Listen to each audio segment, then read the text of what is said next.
This week in clinic, tight shoulders and neck, okay? And obviously we can do work to help you to release your neck and shoulders, but there's an awful lot you can do yourself, and especially if you are hands in pockets, arms folded, etc. So if I tighten up here and I have my arms folded, my shoulders are pretty tight up into my neck, okay? If I then release like this, I will feel the tension that I have got as an established pattern. If I sit on the sofa like this, watching the telly, I will be tightening all this. And as I get up, I think, gosh, that's really tight, okay? And by the same token, if I have my hands in my pockets in the winter, okay, it feels nice and comforting down here for my hands, but here you have tension lines forming.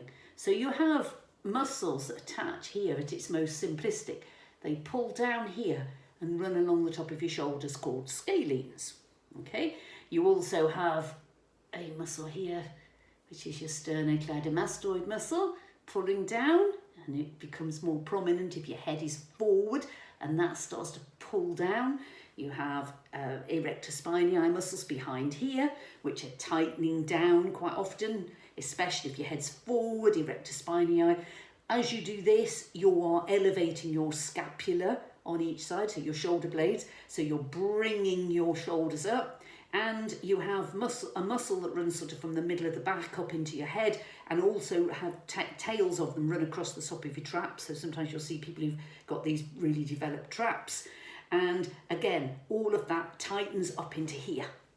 A quick way to release all that can be pulling your shoulders up as tight as you can, tight as you can, tight as you can. Not this, which is a routine, but this as an active, tighten, put all the tension in and release. And look in the mirror, you'll see how much your shoulders drop. But also try and avoid these kind of habits. Try and avoid these kind of habits on the laptop. Try and avoid this on the phone, and try to be up and back. And another thing that's really good is to kind of turn into a chicken, which is not very flattering. You end up with multiple chins here temporarily, but doing this, this, and this, which elongates your neck, brings your head up on top of your body, all really good ways to ease tension in your neck and shoulders. If you need to come along and be assessed as a whole body, musculoskeletally, to try and correct things, often in the lower back, when people do that, they end up with their head coming forward, slouching postures, so trying to bring yourself more muscular, more musculoskeletally into an upright position.